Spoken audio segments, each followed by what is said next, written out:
coming down. I never left it on the ground. I'm not coming down. I wanna go higher, higher, higher than this. Picture this. You're a small business and your attorney actually answers your email, is available to you at all times, and charges you a flat fee or a membership fee so that they can serve you for all of your needs. Does that sound like some space age futuristic idea? Nope, that's what Andrea Sager Law is all about. Today's episode, Andrea talks about how she has disrupted the business of law and specializes in small business. She's courageous and badass. Here we go. Hey, Andrea, how's it going? Hey, I'm good. Happy Friday. Happy Friday.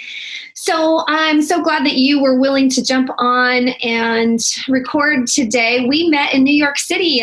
It's been several months ago now. Oh gosh, it feels like just yesterday. I know, doesn't it? Especially with the holidays in between there. It's like a time warp. Yes, gosh, it's been crazy since then.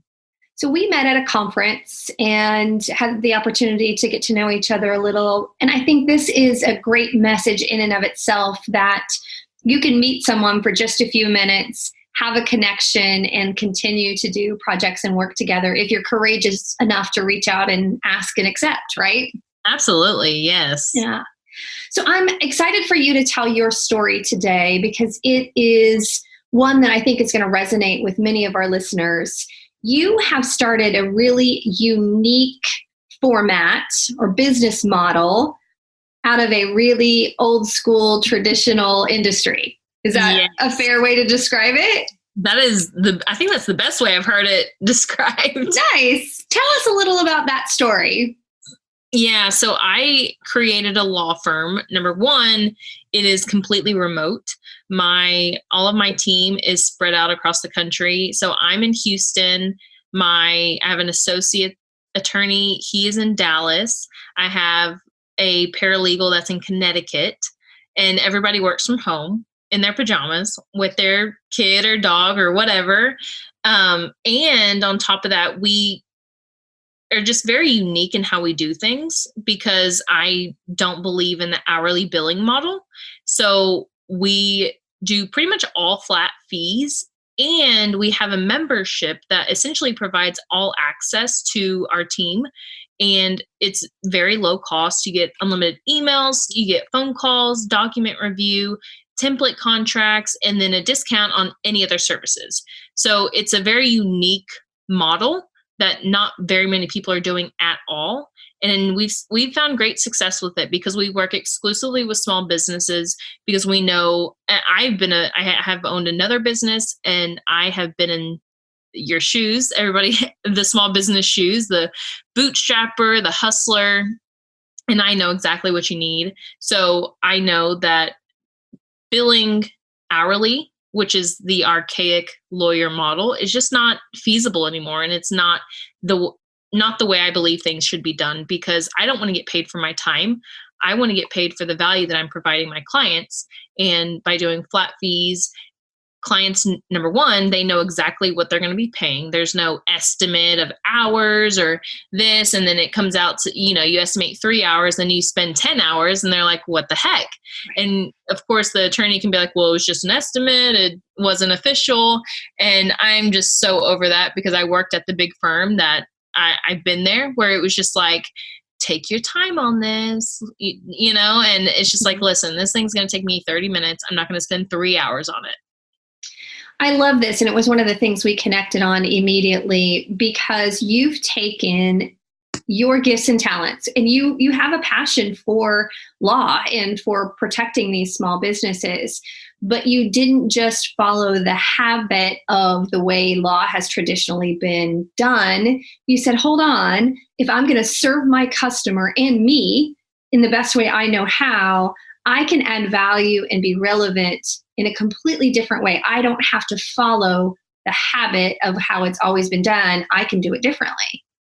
Yeah, absolutely. That's exactly how it happened, because I was actually in my old business, I had small businesses reach out to me asking for help, trademark help, all that copyright stuff that small businesses need. And I was like, yeah, for sure, we can help you out. And I would always preface it with, look, we have, higher rates because we're a big firm. And finally, I had some clients who were like, listen, I don't care what the prices are. I just need help. And they knew me and they trusted me. Well, I was trying to bring them into the firm, and the firm literally just said, these are not quality clients for us. We don't want them. And in my head, I'm like, listen, they're not asking for a discount. They're not asking for anything special. They just need legal help.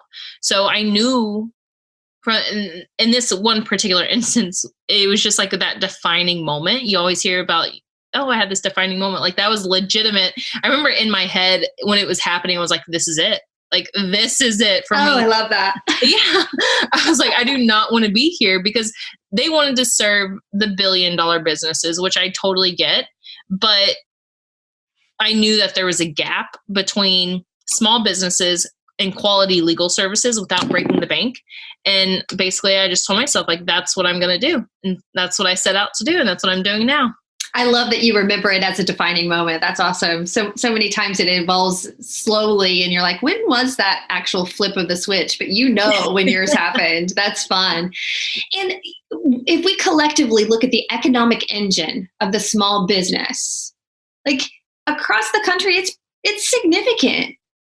Do you happen to know? I don't. I didn't do any research on that. I know it to be true. Do you happen to know any of the stats on what the economic impact of small business is? Well, I don't know, but because I used to own a retail clothing company. So having that business, it's a pretty good indication of how the economy is doing when knowing how retail is doing. True. Well, most people think retail's dead. It's the retail apocalypse. No, it is not the retail apocalypse. The entire consumer industry across the United States is shifting from big box stores to boutiques. They want to do business with people. So I have seen that firsthand, going from big box stores and malls to boutiques. They want to shop, consumers want to shop with people. So I have seen how small businesses are the future. And that's what I personally believed. I remember sitting in my firm in my office, and I was like, the future, because it's a cycle. It's the economic cycle. 100 years ago, small businesses were it. And then slowly it's like, oh, these big box stores have claimed America. And now it's going back to small businesses. And that's who I want to be able to help. I love that. I believe it as well. We are craving community and connection. And we do want to shop from somebody that we know and we trust. And when we go in, they know who we are. I have a coffee shop down the street from me that I do most of my work in if I'm not in my home office, and they know me. And if I haven't been there in a couple of weeks, one of the servers will text me and say, "Are you okay? We haven't seen you in a while." And that kind of connection is important, because one of the data points that surprised me when I was building my business, and the reason that I've really focused on building community, is isolation and loneliness is number 3 under obesity and smoking for health-related issues. And even if we're going to go buy a sweater, it's nice to buy it from somebody we know that we can have a conversation with. Exactly. Yeah. I even have a friend that took that same concept into the hardware industry, which is something that you've only seen from big box stores for decades, right? Except for, the old mom and pop stores had largely been swallowed up. And he recognized this need for community and started it. Actually, it's open 24 hours because he said, you know what? If I'm a community builder and I'm here for my community, I have to be available at all times because people, he's got a lot of third shift workers and people that are working different hours. And so he took that same concept to an industry like you that had never really had a different model to it. And it's really working. So I love that you were courageous. You said, you know what? I don't care how it's been done. This is who I serve. I serve small business. And you said, yep, let's do this thing. Yeah, exactly. And I've loved every minute of it. I've been able to serve so many small businesses, and it's actually pretty funny because I will get clients from bigger firms, and they'll come to me and they're like, I like e- even even though like maybe they have more experience than me, they have a better reputation, but they're like, listen, like I love your social media presence. I love your branding. I want to work with like you. I feel connected to you and I want to work with you. So it's pretty funny how the whole social media stuff is happening, especially, I mean, for me as an attorney, getting clients from social media, like that's obviously not something that has happened historically. Right. So it's pretty funny to see the shift. I love finding new ways to work with clients and finding ways that benefit them. And this idea of customer service, community building, the relationship, that's not what you typically think of when you think of, I'm going to go hire an attorney. Oh, I want the one with the most customer service. And what I love about you is you have modeled that you don't have to be lacking in that to be a really good lawyer. So I think sometimes people have in their head, well, I need somebody that's going to be really suck it to them or whatever. That now I sound like I'm 100. I don't even know, but that kind of, I'm going to go in there and fight for my client. Well, you can do that and be an amazing community builder, customer service, warm, friendly, beautiful spirit. Yeah. And I actually have clients who have come to me from other attorneys who don't even understand social media. I remember I have an influencer who was getting a trademark, and she was like, my attorney doesn't even understand how I make money. And so it's crazy to see the shift from, the older generation of attorneys who have no idea about some of these industries, especially how people are making money online. They literally cannot grasp the concept of an influencer, of an online course or anything like that. It's crazy. Oh, I love that you said that, because the shift in how we make money is happening faster than the generations can keep up with. And I'm oftentimes coaching and consulting with parents because they're so concerned that their child doesn't really have a specific career plan. I'm like, look, the jobs that they're going to be doing don't even exist yet. Yeah, so if you ask them to pick a career and you're going to go spend $40,000 to $100,000 educating them on a career that may not exist in 5 years, but 6 more careers that are totally based on how they're wired are going to pop up overnight. Like, just make sure they're a good human being. Yeah, that's it. That's really all you need to care about.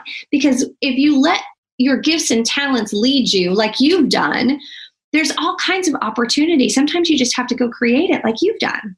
Yeah, exactly. And honestly, my husband and I, we're both college educated, and we both know, like, we're not forcing our children to go to college. Like, we have a 10-month-old and a 3-year-old. So obviously we have a long time to go, but still, like, we've discussed it. Like, we don't even want a 529 account, because what if neither one of them want to go to college? And we're not going to force them to, but they're going to have to do something.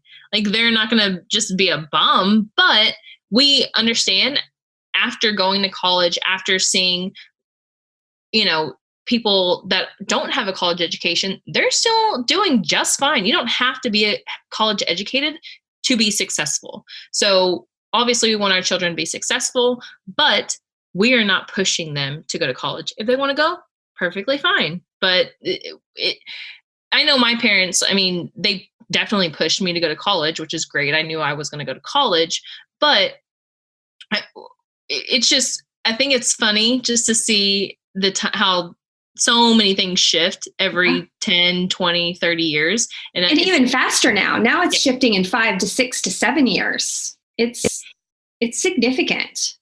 Yeah, because now I feel like even if you have a college education, you got to have an MBA if you want to have a really good job. You've got to have, college education almost is it's not irrelevant, but it's harder to get a good paying job with just a bachelor's degree. It's just a weird time to be thinking about education, I think, because I like you, my kids are older. They're 18 and 22, but I've always said you have to have a plan for why you want to go to school, not just go because it's a rite of passage. Because the fact of the matter is, colleges are businesses. You know, they want you to spend money on their tuition. So you better know why you're there, because it's not up to them to figure that. They're not your parents. They're a business, and you can utilize their business or not, but don't think that they are loving and caring for your student to make sure they get on the path to success. That's not their job. Exactly. Yep. Yeah. I agree 100%.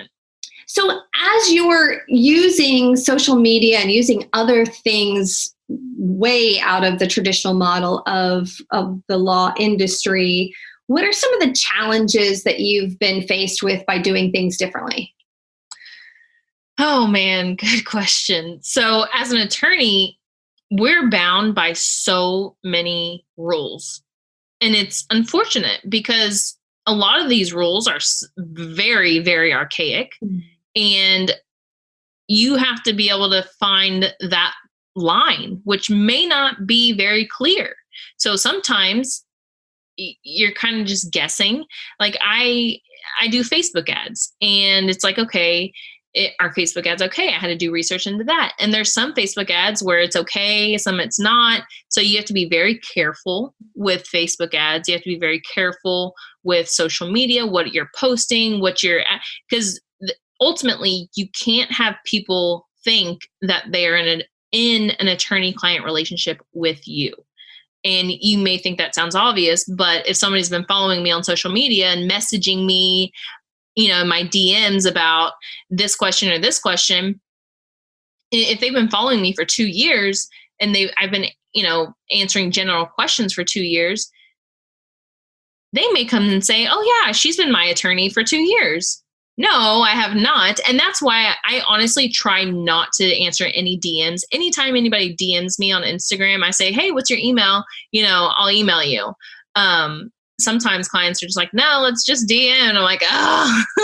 So sliding into your DMs can be problematic for the law industry, as well as all kinds of other things that we don't want to talk about on this podcast.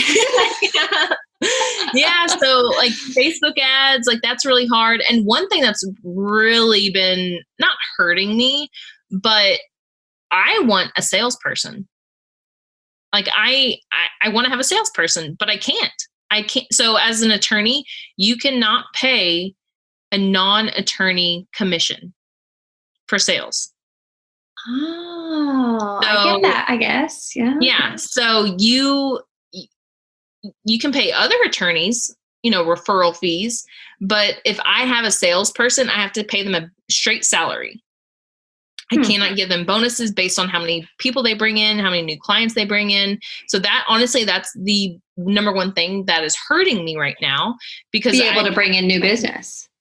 Yeah. And because some days I don't get any legal work done because I'm on phone calls literally all day with potential new clients. Because what happens is most people, they'll email me or they'll message me like, hey, can I get trademark information?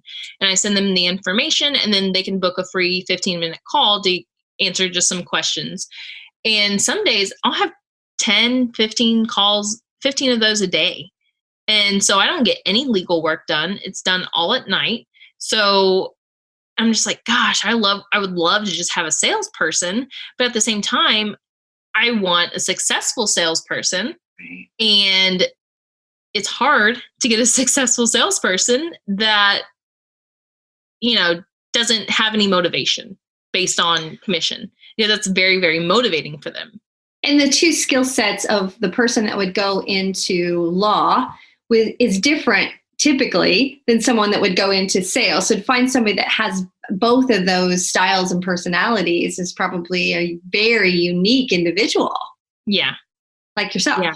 So technically I could have a salesperson that's a licensed attorney.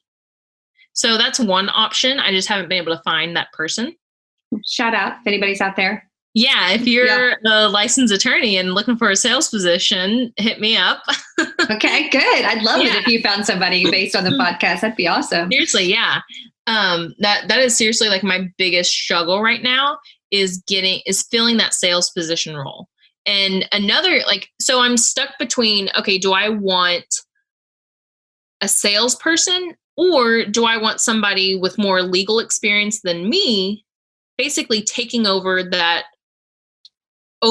oversight role for legal work, and then me completely fill the sales position, because that's what I love to do. Like, I love getting out there, connecting with clients, going to conferences. Like, that's what I love to do.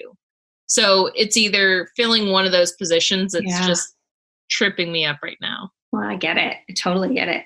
What about working with your husband, working from home? Tell us about the challenges of that. Yeah. So my husband's a school teacher and he's gone most of the time, but we just had Christmas break. And when he is home, I get very, very little work done because he's like, entertain me. Hey, look at this, what I just saw on my phone. Hey, let's watch an episode of this. And I'm like, dude, I'm trying to pay the mortgage here. Yeah. Like, I get it. You are off. Like, you don't have to do a thing for 2 weeks or, a couple months in the summer. Right. And it's a struggle. Like, that's a struggle for me but I'm very strict whenever my husband and my kids are home. So, like, the moment they get home, I'm done working. Sometimes I'll work after my kids go to sleep, but usually I'm pretty strict with family time, because that's why I'm doing all of this, is to be able to spend time with them. So I'm strict with family time, but if my husband's home during the day, it is tough. I totally relate. I've worked out of a home office for, almost 30 years now. And it's, even when my kids were little, and it was just, there are some days that are just chaos. Even today, my son is 21, but he's not feeling well. So he's home today. And I looked at my schedule and like, I'm recording podcast today. You're not allowed to talk. You can be home, but we can't hear you. And he's just laughing. He's used to it now, but it does create its own little unique challenges for anybody that thinks that working from home is bliss. It's not usually the case. It really is. And I had my son, so my 3-year-old, I had him in my last semester of law school, which was perfect timing. And I was able to keep him home we kept him home for a year. I went to work when he was 8 months. And then that's when my husband started home. And he stayed home for that long. And when I had my daughter last year, I was like, oh yeah, I'll be able to keep her home. I had her in March. And the goal, I was like, I was going to keep her home until my husband was out of school, and he would basically be the caretaker while he was home for the summer. She lasted at home for 7 weeks. And I was like, girlfriend, you got to go to daycare. I was like, I can't do that. Like, I'm actually working. Like, I have to get stuff done. And I remember I was on calls, and she was right there with me. And, clients were like, oh, that's so cute. I'm like, oh, it's exhausting trying to juggle child right here. And I exclusively pumped for 2 months. And so it's exhausting, pumping, putting in the bottle, feeding her, working. And it's exhausting. It's exhausting. So, yeah. Yeah. I felt, and I had some serious mom guilt there, sending her at 7 months. And it was just, I felt so bad because I kept my son home for a year. And then at 7 weeks, there she goes. And that was some serious mom guilt. But she loves it. They love her there at school. And it's worked out. It's absolutely perfect now. But I don't think there's any person or any mom on this planet that doesn't have a bit of mom guilt for something. There's always something that's tugging at our heartstrings for sure. Well, later on they can, when they're in therapy, they can say, well, she kept me for a year. Well, she only kept me for 7 weeks. That's what I always picture. What's the therapist going to hear about what happened here? I encouraged my kids I would tell them, you have a therapy fund before you have a college fund. Don't be afraid to use it. Like, I'm just trying to figure out this mom thing. I'm sure I'm messing up a bunch of stuff. So there's therapy for whatever I screw up. That's a good idea. I never thought about that. I just was open about it. Yep. I'm going to implement that one. Yeah. It's good stuff. Then you've protected yourself, right? I've proactively said, I'm probably screwing this up. So here's the fund to go fix it.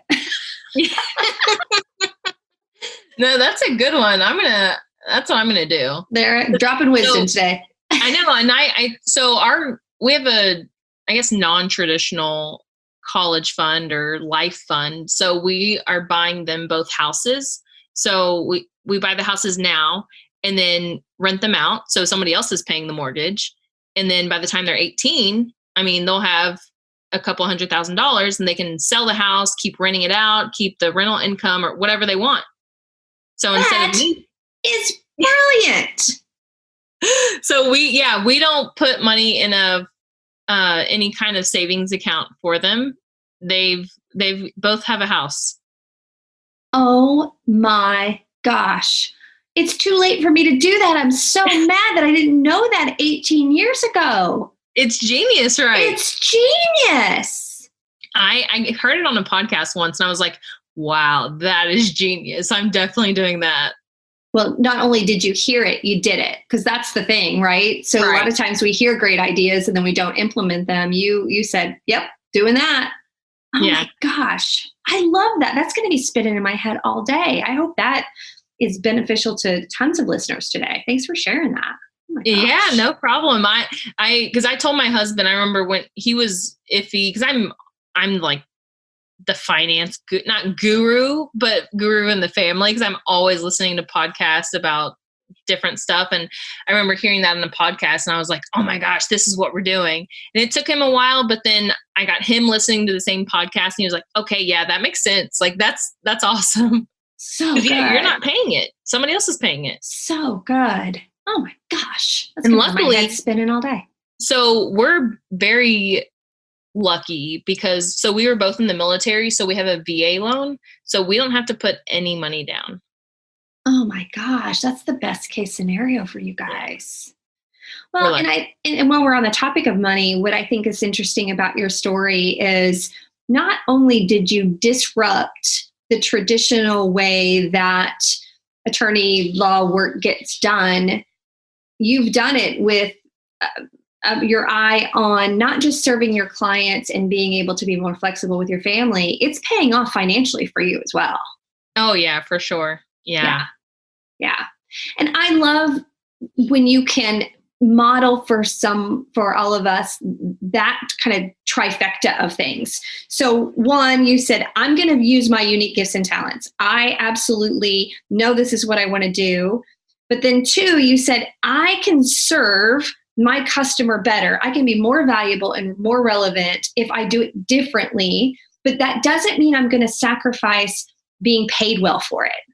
Mm-hmm. So you said, look, I'm still going to make some money. I didn't go to law school and do all that stuff for nothing. I'm going to make some money, but I'm not going to go the traditional route because I have skills and value that I can provide specifically for that small business client.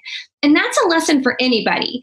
If you know who you are and what you're great at, and you then can go take those gifts and talents and serve someone or a market or an industry, that's how you get paid well, is you know who you are and who you serve. Yeah, absolutely. And I'll tell people, I'm not the cheapest and I don't want to be the cheapest. There's trademark attorneys out there who have a lot more experience than me, who are cheaper, but you're never going to talk to them on the phone. You're never going to email them. You are speaking directly to me. You are working directly with me. And I have another attorney with me, but everything that comes into the firm, we're all working on it. So it's not. And you take your reputation seriously. So you're making sure that everything's being done well. It's not just the, churn and burn factory model of attorney work. Right. Yeah. And that's what some firms do. And I totally get it. That's their model. But for me, I want to do good work. I want to have a good reputation and I want people to refer me, which is done. It's worked out very well for me.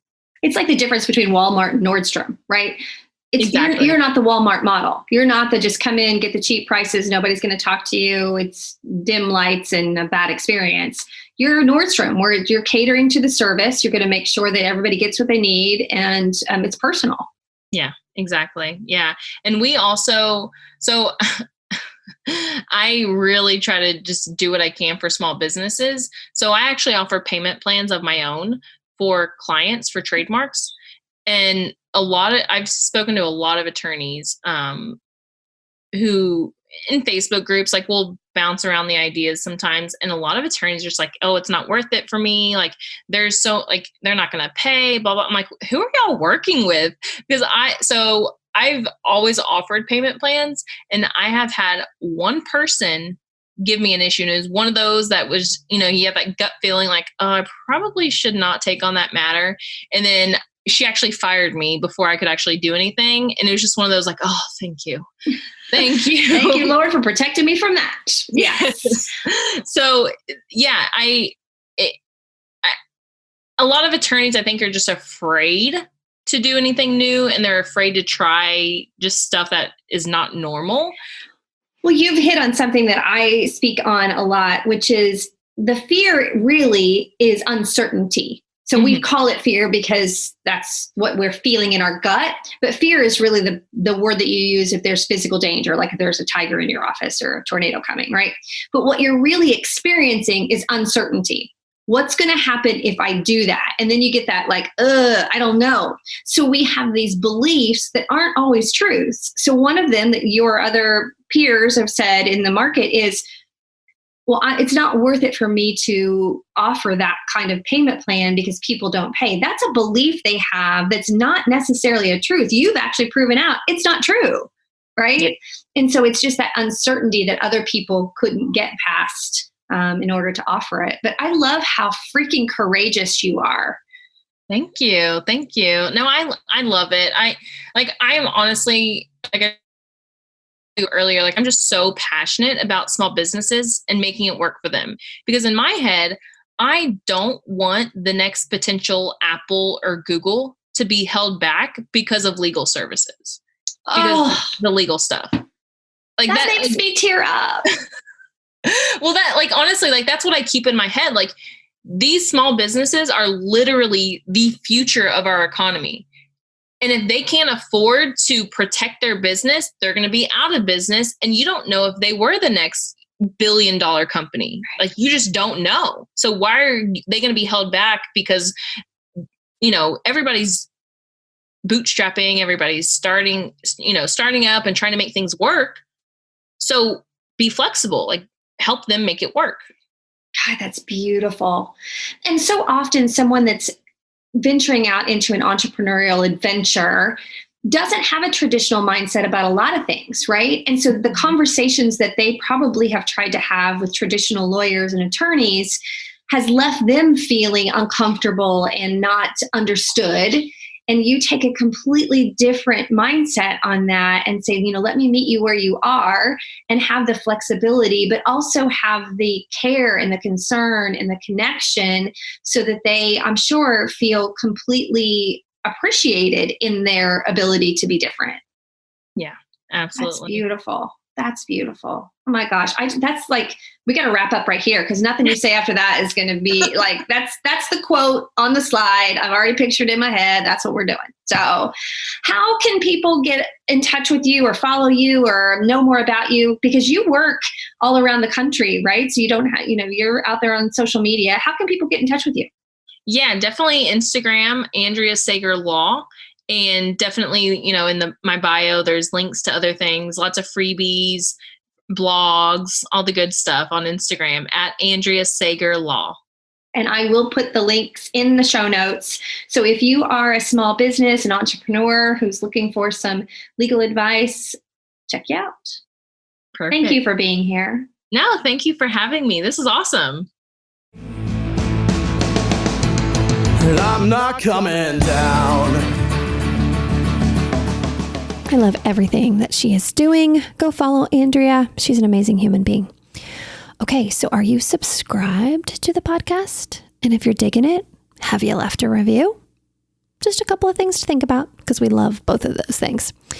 Okay, so March 5th, we have an event coming up in Indianapolis called Stand Tall in Your Story, and you can see all about it on my website, wethrive.live. Make it a great day. I'm not coming down. I never left it on the ground.